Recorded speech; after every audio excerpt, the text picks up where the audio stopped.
সঙ্গে আছি আমি খালেদ মহিউদ্দিন। আপনারা জানেন ৭২-এর সংবিধান চান না তারা, বাংলাদেশের ২৪-এর বাংলাদেশের পর নতুন সংবিধানের দাবি তারা তুলেছেন। পালিয়ে থাকা আওয়ামী লীগকেও রাজনীতির ময়দানে সুযোগ দিতে নারাজ তারা। এইসব দাবিকে সামনে রেখে জুলাই বিপ্লবের ঘোষণাপত্র দিতে চেয়েছিলেন বৈষম্য বিরোধী ছাত্রনেতারা। শেষ পর্যন্ত দায়িত্ব নিয়েছে অন্তর্বর্তীকালের সরকার।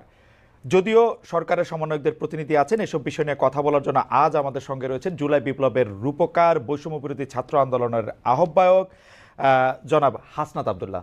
জনাব হাসনাত আবদুল্লাহ, আপনাকে আমাদের অনুষ্ঠানে স্বাগত জানাই। আপনাকে ধন্যবাদ, আপনি আমাদের সাথে যুক্ত হয়েছেন আপনার মূল্যবান সময়ের কাছ থেকে।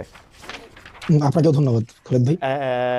জনাব আবদুল্লাহ, আমি আজকে আসলে ছোট বড় মিলিয়ে অনেকগুলি বিষয় আপনার কাছ থেকে জানতে চাইবো যে আপনি মানে মানে ওই যে প্রশ্নের উত্তরটা কি লেংথে দিবেন সেটা একটু ঠিক করে নিয়েন। আমি মাঝে মাঝে আপনাকে একটু ইন্টারাপ্ট করবো, এটা নিয়ে বেয়াদবি নিয়েন না আর কি।